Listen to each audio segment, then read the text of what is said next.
You're listening to the Adventure Sports Podcast. We talk with adventurers from around the globe to give you the inspiration you need to get started in the outdoors or keep moving if you're already there. Hello everyone, and welcome to the Adventure Sports Podcast. This is Caleb.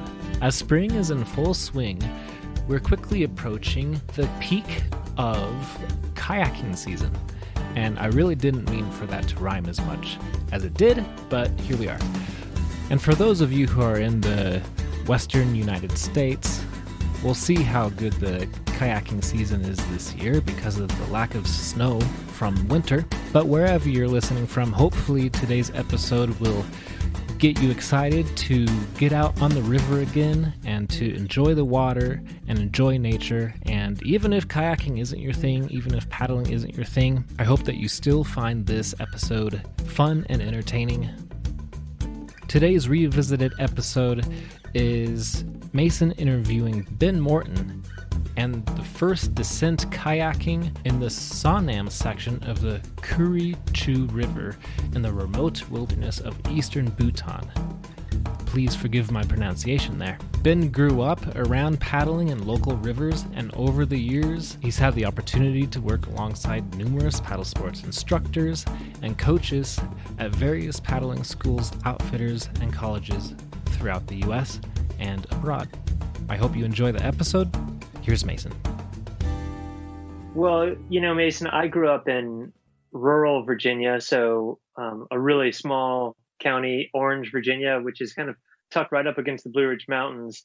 And so it's really beautiful. I really wasn't into, adventure sports, but more traditional sport. And so while like my buddies and I would goof off on the river during the summertime, like tubing and swimming, most of my time was spent, trying out traditional sports. And eventually I kind of gravitated towards soccer. And so I ended up like really getting into that heavily.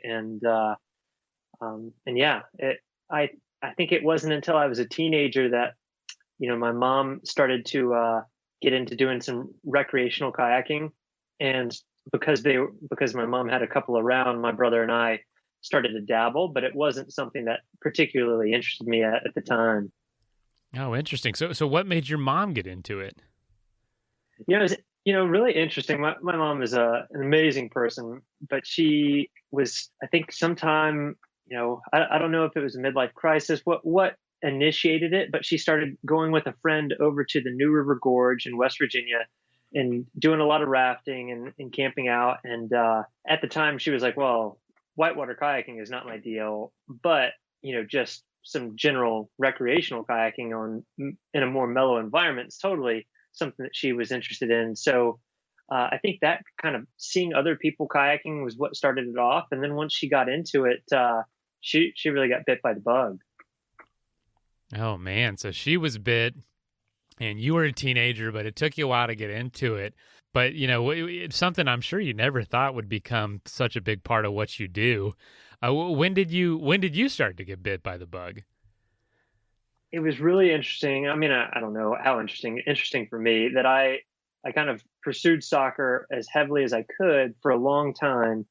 And, when it came to going to college, I just I wasn't quite at the level that I wanted to be to play, wanted to go. And so I just kind of had this kind of moment where I stepped back and was like, well, I think I'm going to walk away from soccer, at least being competitive. And so I was just lost. And I had no sense of what I wanted to study or anything of the sort.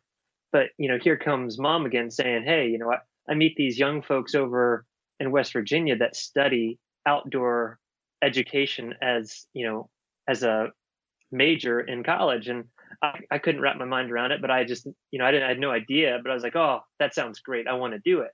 But then kind of came into trying to unpack and figure out what exactly is, outdoor education and adventure sports. And so I knew at that moment I was enjoying being outside, and, a friend and I started taking my mom's kayaks out more frequently. And at some point in that moment or in that time frame, my mom was like, Ben, you're taking these kayaks out on rivers that probably aren't suitable for the kayaks. Like maybe you should consider getting a whitewater kayak and taking a class. And so that sent me down to Fredericksburg, Virginia, where I took a kind of like a evening class from a guy that was going to college there at Mary Washington. And as soon as I got on the water with that guy, he was charismatic. He was a very skilled kayaker. I was immediately told myself, I want to do what that guy's doing. And so from that moment moving forward, I just kind of stayed heavily into kayaking and then branched off into other adventure sports as well. Wow, that's awesome. So did you end up studying that field, like outdoor recreation, and just kind of advancing in that through college? Yeah, so I ended up like in that time frame, I had taken a gap year after I finished high school, and so that was where I just started going off on all these kind of micro adventures with a buddy of mine, and we were just unconsciously incompetent. Like we had no idea what we knew and what we didn't know. And so in that time, we were going out kayaking, we were going out on hiking trips, and then my mom and I were going to a climbing gym in Charlottesville, Virginia, like twice a week. And so I was getting a sense of a variety of outdoor activities, and I was getting just really excited. And so in that gap year, I also saved up my money and was able to participate in a North Carolina Outward Bound outdoor leader course. And that's really kind of what sealed the deal. That helped give me a small foundation of formal, outdoor education experience. And I just, after I left that, I was like, this is totally what I want to do. I'm absolutely sure of it. And so I ended up going to Garrett College in Western Maryland and studying adventure sports and leadership, and just accumulating a lot of great experiences and just getting inundated with all sorts of ideas and excitement for trips and things that I could do in the future. Man, that's really cool because, we talk to a lot of people on this show that, they're trying to make a career out of what they love to do. It's really challenging, if there's not a market for it, or there's no, not necessarily knowing how to do that, whether it's through guiding or what. In the world of kayaking and through kind of the knowledge and what you were gaining, how are you seeing that path like unfold? Was it through guiding, or was it through, something else within kayaking? What did you see, and what were you being taught to look for? Well, I think, I've been kind of told the narrative that so many people are told, that, you can go out and work in the field for a while, but at some point, you're going to need to step into a more administrative role. And, there's very few jobs to make a career in the outdoor field. And I guess I just kind of accepting of it, but I was just like, well, I'm going to enjoy my time when I'm out in the field and working. But what I just kind of gathered through the years is like, it's a puzzle. It's an absolute puzzle to piece together your ideal job, or your ideal career. But every year it got easier, where I feel like at the beginning I was like paying, employers to get the opportunity to work for them. And then after I got my foot in the door, being able to demonstrate a work ethic, a skill set, an attitude, what have you, then all of a sudden, more opportunities came up where I was being paid rather than paying to get the opportunity to work. And so I tried to check my ego whenever an opportunity came up, and just said, hey, if this feels right, go for it, regardless of whether or not you're going to get paid, and I just figured that accumulating that really diverse and solid foundation of experience would lead to great things. So how has that feeling served you looking back, however many years now? I've been out there doing it, piecing it together for about 15 or so years. And I tell you, Mason, it feels good. I mean, I work in the outdoors. I'm not rolling in the cash. I always have concerns about whether or not work is going to fill in the gaps each year. But every year it seems to get easier in terms of scheduling and booking courses and workshops. I think for a long time it was very sustainable for me because I was willing to travel, and I was willing to travel anywhere. And so I would hop on a plane or I would drive, and I had a very nomadic lifestyle just for work for quite some time. And now I'm married and have a daughter, and we're based here in Vermont, and so I'm less apt to travel. But a good friend told me once, he's like, you just have to keep your foot on the gas pedal, because at some point in time, a lot of your peers or colleagues are going to step away because it gets so challenging. But if you're willing to hang in, like, next thing you know, you're going to be the name. And it feels like that has rung true in a number of ways. And that, like, I just get I get a phone call and someone runs into my name on a website or on a blog, and that starts a conversation about a potential work opportunity. And so it's certainly nothing that I'm doing in terms of marketing. I'm awful at marketing and social media, but yeah, just you're just consistent, and the longevity is what you can do. Man, I can't tell you, the podcasting world's so similar. Like I'm seeing competing shows or shows that are similar, maybe not competitors necessarily, but I'm seeing that happen as well, like shows dropping off or quitting, for whatever reason, for good reasons. They've got to move on for whatever reason in life. And it's like, all right, if we can just keep going and keep making this thing happen, eventually we're kind of the only show in town. So people are going to listen. Absolutely. So you mentioned that for a while there, a long time, you were willing to just go anywhere and do anything. Where were some of the places that kayaking took you?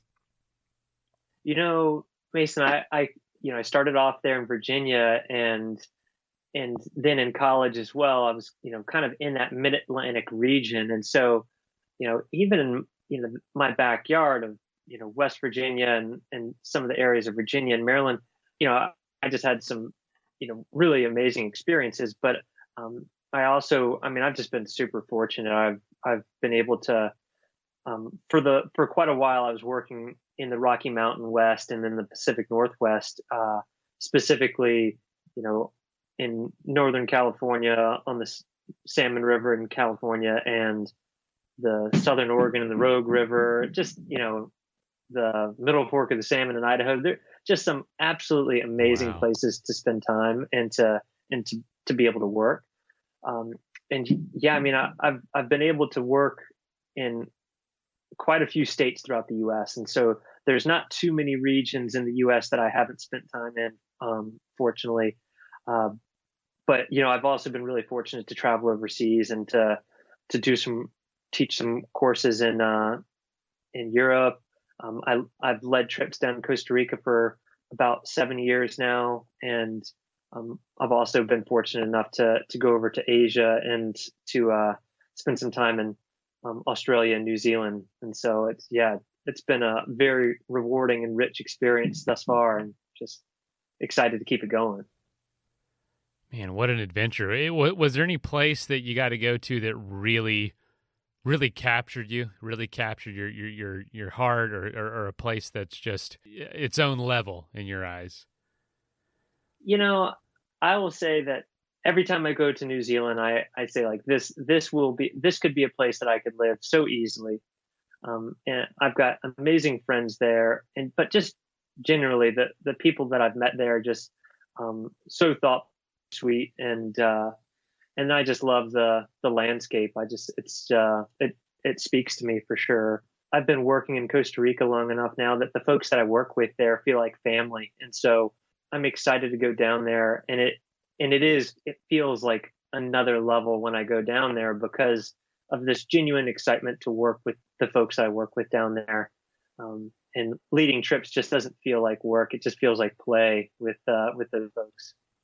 And just so folks know, these are you're going down to these places and you're guiding mostly whitewater or rafting trips and kayaking, like guided trips. Is that correct? Yeah, I'd say the high majority of what I'm doing is whitewater kayaking. And whitewater kayak instruction or leading a trip. Certainly in New Zealand, my time there has been, a lot of it has just been personal kayaking with friends. But I've had the opportunity to stay at the New Zealand Kayak School for an extended period of time and just shadow and observe and assist in not a formal working capacity, but just as a opportunity for professional development. And that was a hugely rich experience. If you don't mind, I'd love to hear a story about, maybe traveling, with a group to some of these places and where something went something was scary for you as a guide or as the leader. Maybe not something that went wrong or tragic, but just a time where maybe it just tested your skills. Have you ever gone through all the hassles of getting on the plane, security, luggage, long waits at the airport, all that kind of stuff, and then when you finally arrive at your destination, not only are you worn out, but you also might feel a little bit disconnected? I know that I do when I hopscotch around the planet on a plane. That's one of the reasons why I love the great American road trips, where you get to drive from one place to another and connect all of those dots. You get to experience the changes in the terrain and the weather and the people and the communities. This is one reason that I am excited to present to you our new sponsor, Outdoorsy. Outdoorsy offers a different way to travel. With Outdoorsy, you can rent an RV or a camper and turn the drive into part of the vacation on your schedule with your people and with way more flexibility. Listen, most trips focus on getting somewhere. Outdoorsy is about the part in between. With Outdoorsy, you can rent an RV or a camper and travel on your own terms. No TSA lines, no strict schedules, no rushing through airports. And for extra convenience, Outdoorsy even offers RV delivery and setup in many locations, so you can enjoy the experience without having to worry about the logistics. Outdoorsy connects travelers with trusted RV owners across the country, making it easy to find a rig that fits your style and budget, and I might add, that also fits with the people and the pets that you want to take with you. So when you're ready for a trip that actually feels like a break, head to Outdoorsy.com. Outdoorsy is currently running a special promotion for listeners. Use the promo code ASP at checkout to take advantage of this limited time offer. That's Outdoorsy.com, promo code ASP. You know, I worked for Knowles for quite a while out in Utah, working on the Green River, going through Desolation Canyon. And there was one particular year, a colleague of mine, we kind of had this saying that Desolation Canyon was trying to kill me, and it was due to on two back-to-back trips. We were one morning, I wake up super early in the morning, and I went down to our big group kitchen and I start making coffee with my headlamp, and then while the coffee is being made, I go grab a kayak and drag it down to the river's edge, and then I go visit the groover, and then I come back. And at this point, as I'm in the kitchen, the sun is starting to come up, and we start having some students move around. And I kind of from the kitchen, I see some students hanging around a particular part of the beach, and I go down and just see what's up. And they're like, "Hey, what kind of prints are these?" And they were pretty big sized cat print. And we followed them, and they were following my footsteps from the time that I was in the kitchen in the morning to the time that I took the kayak down to the river's edge. The time I went to the groover, this cat had just been walking behind me at some distance, I'd imagine. But yeah, just to have the idea that a big cat was stalking me in the early morning hours in Utah was a little startling. And then the following trip, a colleague and I were sleeping out under the stars rather than in our under our little tarp, and I woke up to the feeling of like a dog sniffing my head, and I just kind of thought, and I had to do a little sense making at the moment of like, well, that's not a dog. It couldn't be a dog. And I just shot up, and it was a bear that was just checking my head out. And as soon as I shot up, it started to run out. Holy cow! Are you serious? Right on your head? Right on my head. And so that was at that point, the joke was heavily enshrined that Dessa was trying to kill me. Oh my, dude, are you serious? Holy cow. I didn't realize those, like a mountain lion and a bear were down in that canyon. That is wild. Jeez. Yeah. They're certainly around. The black bear in some areas there can be a real nuisance during the summertime, but yeah, this was shoulder season, so a lot less traffic going down the river, and so a lot more wildlife down and around. And so, yeah.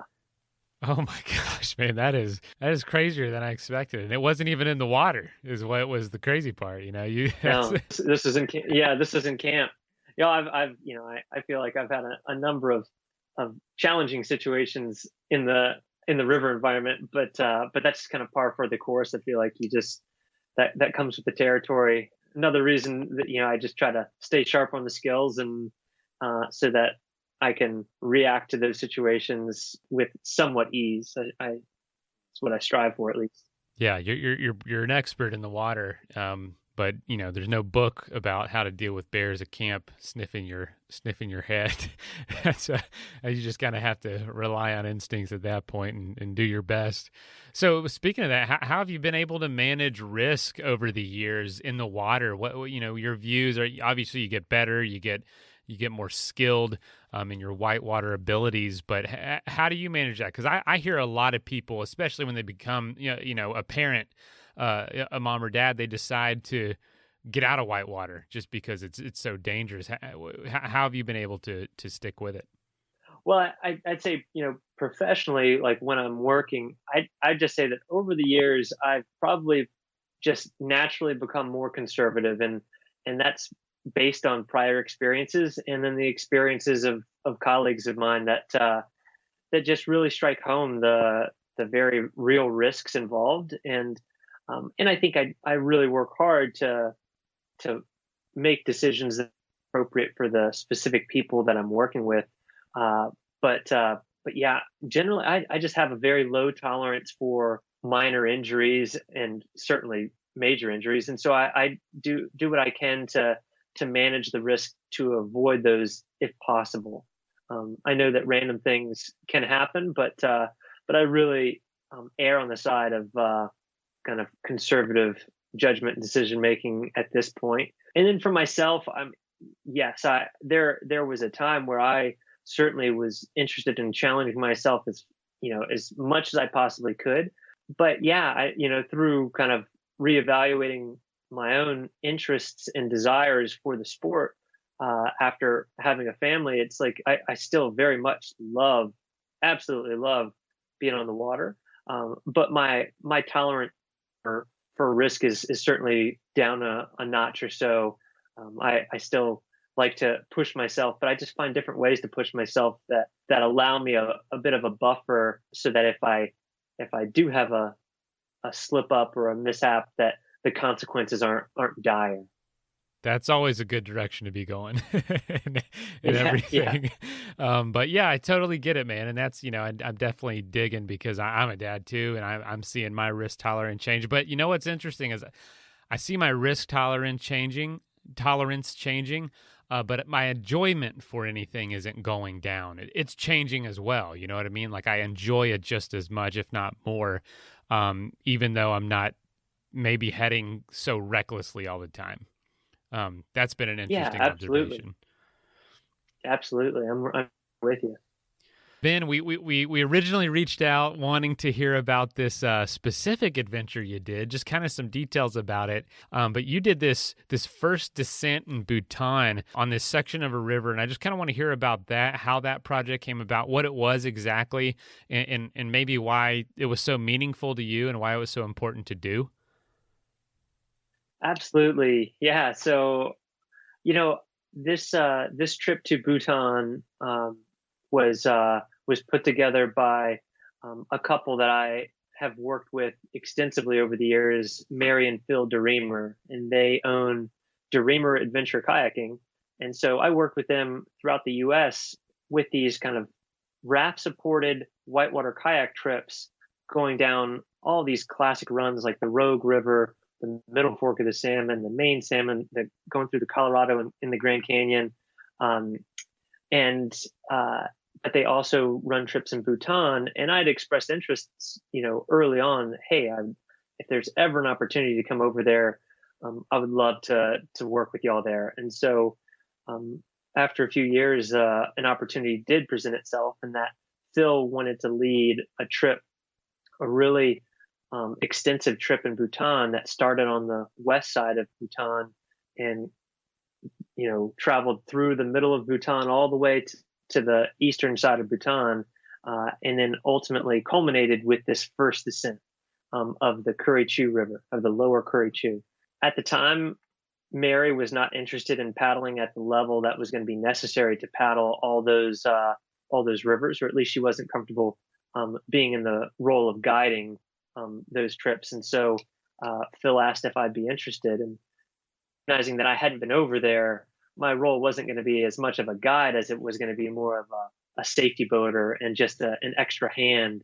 And so, yeah, I jumped at the opportunity. And so this is back in 2015. And we had a really great quality group of folks that just interpersonally, they were really, everybody jived socially. And then yeah, just we got to paddle in some absolutely amazing places. I mean, Bhutan is just an extraordinary place. And so while the traveling throughout the entire country was exhaustive, to be able to culminate with this first descent was something that was just kind of the excitement that was kind of lying underneath the entire time. It was the end of the trip, towards the end of the trip, I guess, on a 16-day trip, where this was day 14 that we launched on the Kuri Chu. And the logistics were complicated because we were starting obviously in Bhutan, but we were going to take off the river in India. And so this meant a lot of things for the folks that were helping us with our logistics. But for us, it meant, hey, we just need to go on the river and we have to get down to the takeout, because that's where our buses, our passports, the whole 9 yards are going to be. And so we got to the area 2 days prior, and we paddled a section of the Kuri Chu that was what we considered to be the middle Kuri Chu, which was kind of a step down in difficulty from the rivers that we had been paddling for the past 2 weeks. And so more in we had been paddling kind of in the class 4, maybe occasional 4+ range. And this was like class 3, not very technical. And so we kind of thought like, hey, the lower Kuri Chu, based on the Google images and all the info that we could get, we think it's going to be a step down. So it could be a pretty low stress experience for folks. And so when we packed our boats for the 2 nights that we were going to spend out there, we were feeling good about, hey, like this is probably going to be a little bit of a step down, and we're going to see a beautiful place that nobody else has seen before. And so not long after we launched and got on the water, I started realizing like, hey, there's a little bit more going on than I think we all had imagined. And on that first day, just the difficulty just kind of slowly ramped up and up and up. And at the end of that first day, we had a real scare where we got to a rapid that from the top initially, it didn't look like it could be run, and it didn't look like it could be portaged. So it looked like we could be in a real pinch. Fortunately, we were able to find a way to portage around an unrunnable portion of the rapid, and then we're going to be able to slide in and paddle kind of the second half of the rapid. But still a very juicy, very challenging rapid that we had to navigate that second half. And in that process, one of our participants flipped over and got pushed up against the cliff wall and just disappeared out of our sight for a pretty long time. And I it's difficult to gauge it's very difficult to gauge the length of time in a scenario like that, because seconds feel like minutes and minutes feel like hours. And so I would imagine it was probably for about 3 minutes we didn't have eyes on him or his gear. And the worst possible things are going through my mind in that moment. Man, that's torture. It was. And from the position we were in, myself and Phil were unable to get back up to be able to do anything. However, we still had a Bhutanese guide, Tinley, that was with us. And Tinley was going to be the last one to go on that rapid. So he was able to scramble around on the cliff's edge and see down that this participant had he had flipped over and gotten pushed into just a very precarious eddy that was right up against the cliff that was very challenging for anybody else to. But he was he was all, he was out of his boat, but he and his boat and his paddle were all in the eddy. And so Tinley was able to help get him back up. But the challenging thing was that he had to run the rapid again because there was no way around it. And just fortunately, this guy had a rock solid mind. He just didn't he was able to stay kind of emotionally detached in that moment. And he just put back on, got in his kayak and peeled out of the eddy and made the move just barely. And we all had a good celebration when he got down to the bottom of the rapid. But yeah, I think that particular experience just ramped up the volume of stress and intensity. And we were only into the first day. And so fortunately that night, we were able to find a camp just downstream from that rapid. And we had a gorgeous night, cooking over fires and just, able to kind of share some excitement for the experience. But there was a lot of nervous energy going into that day too. What was worse is that our Bhutanese guide, Tinley, ended up getting quite sick that night, and he was really, really sick. I mean, just food poisoning, something of the sort that really hindered his ability to be a productive part of the group for the following day. He was able to get down the river, but he was no longer able to work as a guide or provide any type of safety component for the group. He was really just trying to take care of himself.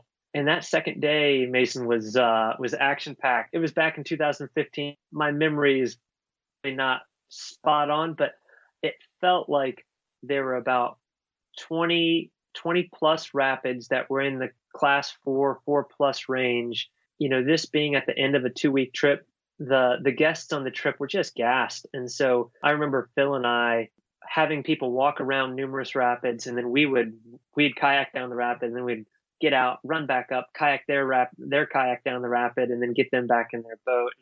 Or in some rapids, we would just carry their boat around the rapid for them. And so this happened, and it was daunting. And people were, I think, it being a first descent and the unknowns that go along with that, people were definitely getting stressed towards the afternoon. And I think that if it couldn't have gotten worse, it did when we'd been in a very remote area, but all of a sudden you started to see what looked like crews up on the cliff. And what they were doing is they were blowing out the parts of the cliff in order to build a road that they've been working on for quite some time. And so, I have to scream down to Phil at one point because he didn't see what was going on just above us, hundreds of feet above us, but still above us, where these folks were just hucking rocks off of the cliff. And so we were then trying to go from one side of the river to the next to avoid any potential rockfall. But Mason, it was a trying day, but we ended up getting to the confluence of the Drogmechu, which was a known river for Phil. He'd paddled that river a number of times. And so once we got to the confluence, we knew what was ahead of us.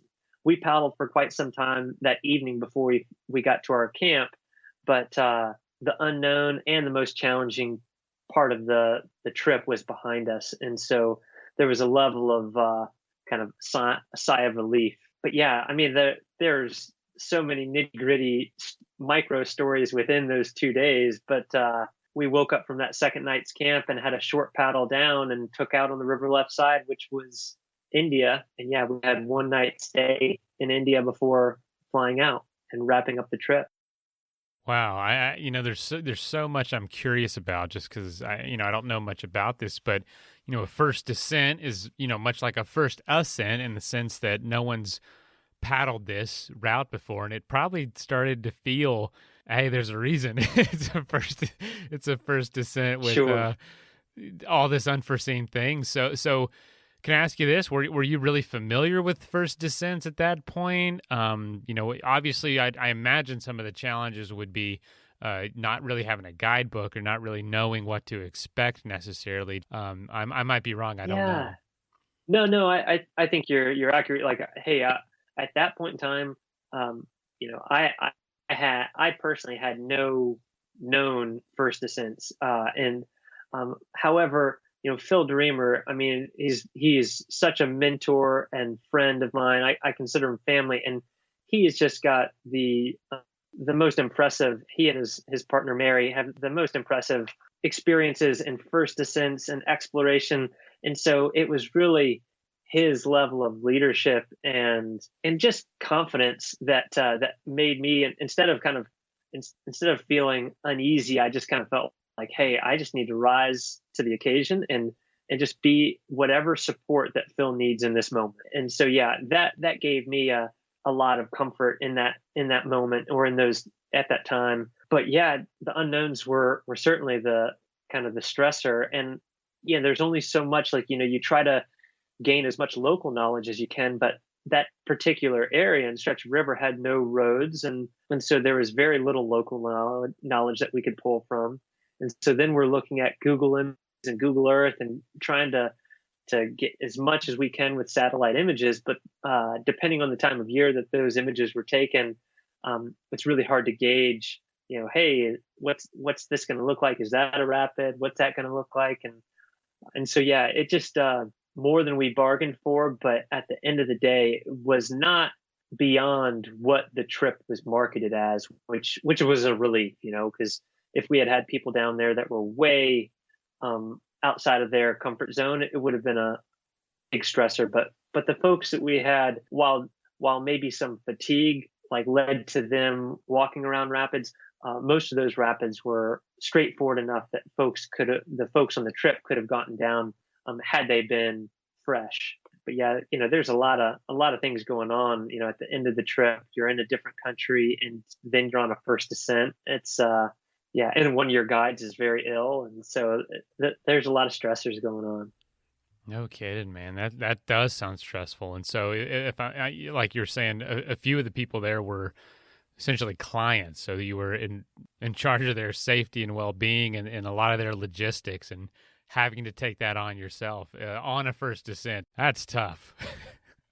Yeah. I mean, I think all the credit goes to Phil Dreamer. I mean, he's an absolutely amazing trip leader and guide and instructor. And I just I think I looked at him after we got to the confluence and finished the lower Curry Chew, and I just said, I think this was probably the most significant moment in my outdoor leadership, paddle sport, guiding, like all these different roles. Like, this was one of the, if not the most significant experience of my career and life. Like this, it was an enormous experience to reflect on and to try to pull learnings from, because there were just so many.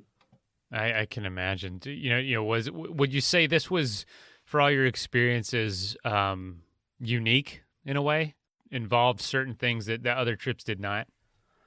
It was unique being a first descent, and the fact that, professionally, being in charge and taking people down as a part of a first descent was certainly outside of the realm of normal for me.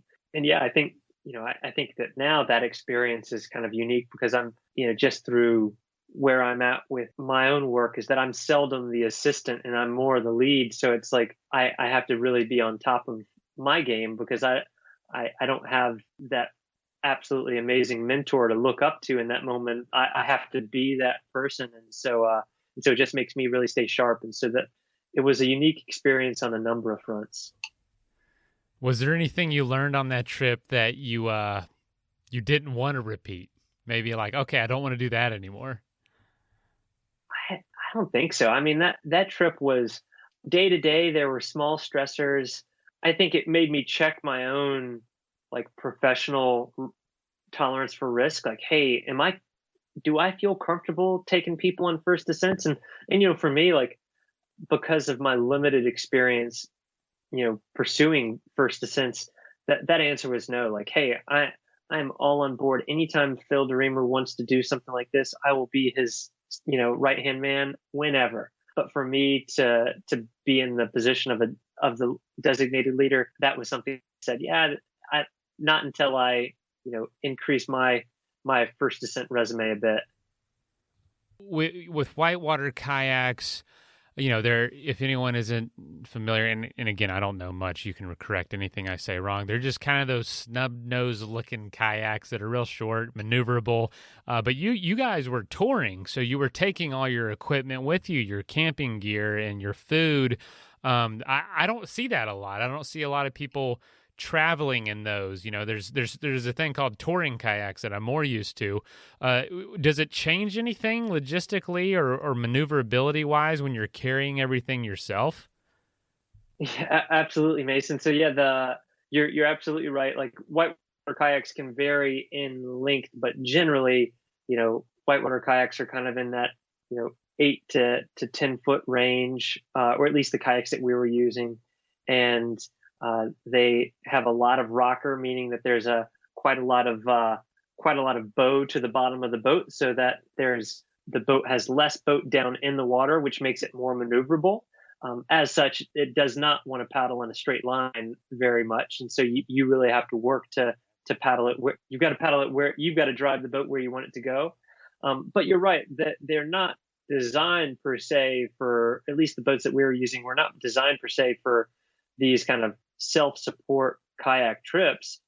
However, through thoughtful planning and figuring out, how we can divide up group gear and food and the like, and then being really thoughtful about how we pack the boats, we're able to do that. And so the boats, certainly as small as they are heavily affected as soon as you put weight into the ends of them. And so the challenge is like being thoughtful about your weight distribution and trying to really focus weight towards the center of the boat as much as possible. But absolutely, they definitely paddle a bit differently when they're loaded down with a little bit of extra weight, which was another added stressor for folks as we navigated some of these rapids. What were some of the misconceptions about traveling somewhere to do an adventure? Because, from my experience, every time you got these maps, you're planning, you have this image in your head of what the place is going to be like and what the people are going to be like, and never is the reality even close. Not in a good or bad way. It's just totally different than your imagination was perceiving it. Was that the experience you had out there, or had you had experience out there before?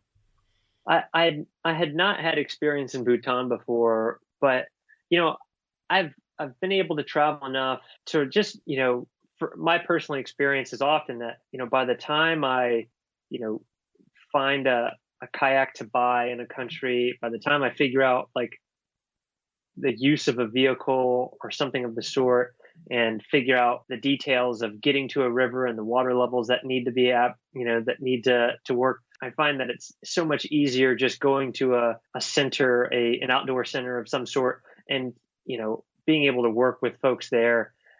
Because for me, I guess if you've got an abundance of time, you can sort those details out yourself, and I think that it can be more economical to do that.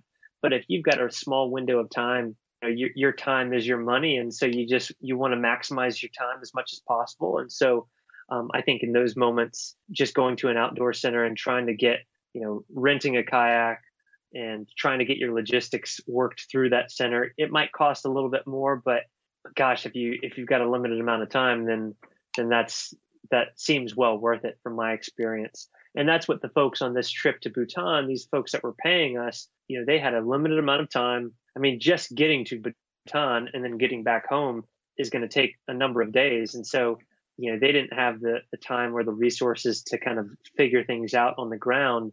So, they hired the outfitter that I was working with, Dreamer Adventure Kayaking, to essentially have all those details ironed out.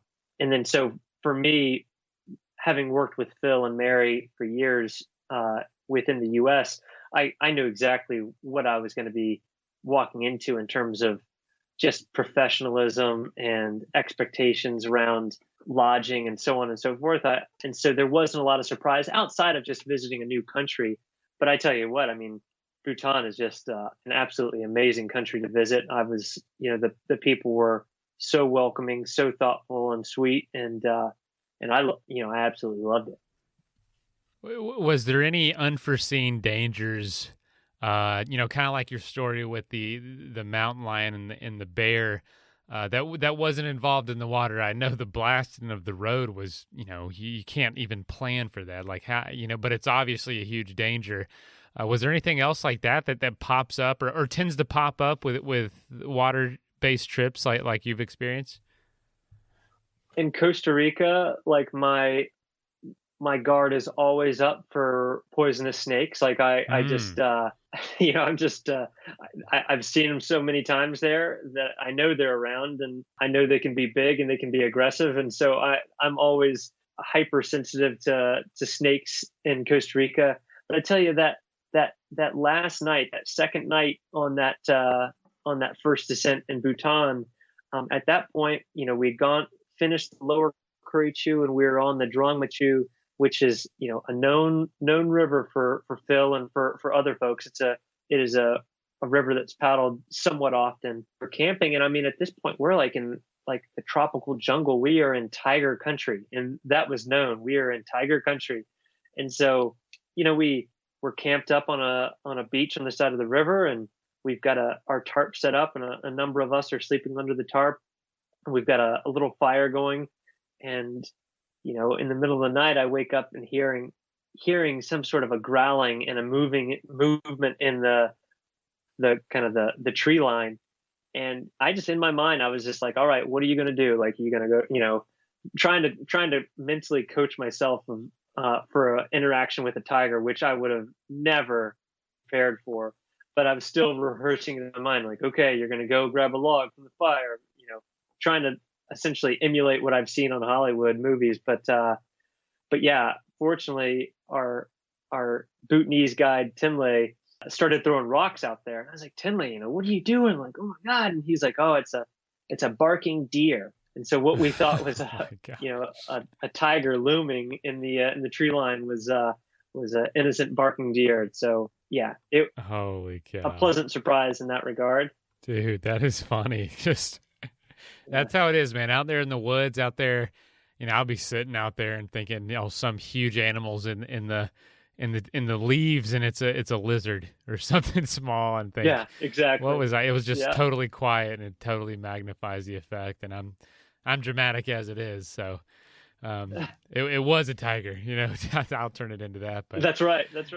That's funny, man. That's so funny. So coming back home and kind of just continuing your career and life forward. What do you think the biggest lesson was you learned from that experience in Bhutan? I think that Phil just modeled so well what leading an amazing trip looked like. Just from his social engagement with every participant, and his just genuinely thoughtful communication with all of the Bhutanese folks that we worked with, and just his ability and leadership on the water. I just was thinking like, wow, that is my mental model of a whitewater trip leader. And so I'd say that was one of the most significant take homes. I think for me, it reinforced reinforced the value of having a high level of tolerance for those, adverse moments of like, hey, like, there's a lot of unknowns that are going down, that we're going to experience downstream.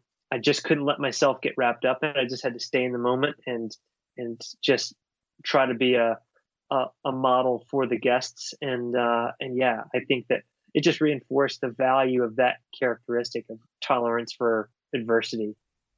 What do you have going on now? What are some things you're doing, looking forward to? I know kids change a lot of things for folks, but could you just talk about how life has been since that trip, and how people can find out more about you and maybe join you on one of your adventures? Oh yeah, so my family and I recently relocated to Vermont, so we're living in the Green Mountains just outside of Waitsfield, Vermont, on the Mad River, which is an amazing place to be. We're absolutely loving it, and so nowadays I work mostly for myself. I have a small business, Precision Paddle Sports, and I stay busy between providing private instruction for folks that just contact me that have very specific interests, as well as I do a lot of work with local colleges, providing staff training as well as working with the college students. And I travel around and I teach quite a few American Canoe Association instructor workshops. And so I do that for whitewater kayaking, canoeing, and paddleboarding. And I just finished one for stand-up paddleboarding here in Vermont this past weekend.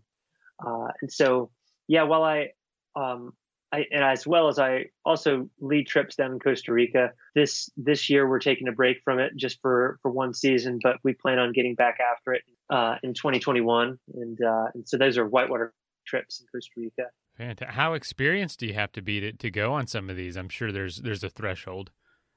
Yeah, I just find that the trips that I lead in Costa Rica, I find to lead the most full throttle trips possible, and very quickly realize like I don't really have the tolerance for this type of risk to put people and be in charge of other people in these types of environments. And so we ask folks to have a reliable kayak roll and to be comfortable in the class 3 environment for the trips that I lead down in Costa Rica.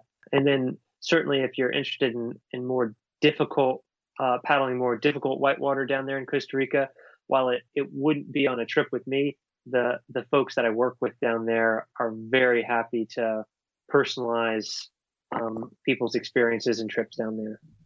Awesome, Ben. Well, great, man. I'm going to plug all that, make sure folks know where to find you and where to find out what you're doing and some of the things that some of the adventures you could bring some of the listeners along with.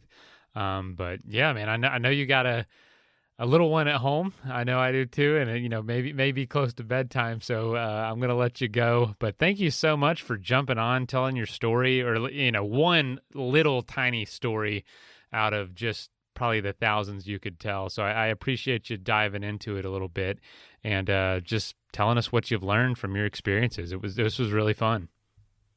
Mason, I really appreciate the opportunity. And just thank you so much. Awesome, man. Well, I'll let you know if we're ever up there. I'd love to connect. You seem like just a great teacher, so I'd love to learn from you.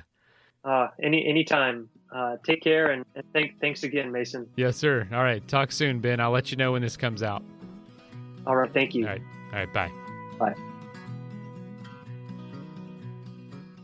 First of all, thank you so much for listening. It means the world to us that you choose to listen to the show. If you'd like to help us further, you can leave a review on iTunes, share us with your friends, your family. It goes a long way to grow in the show. You can also support us financially through patreon.com/adventuresportspodcast. Link is in the show notes. And also, if you have an idea of who could be a good guest for the show, we're always looking for people to tell their story about the outdoors or adventure. So if you know someone, please reach out. Email us at info@adventuresportspodcast.com. And until then, get out there and have some fun.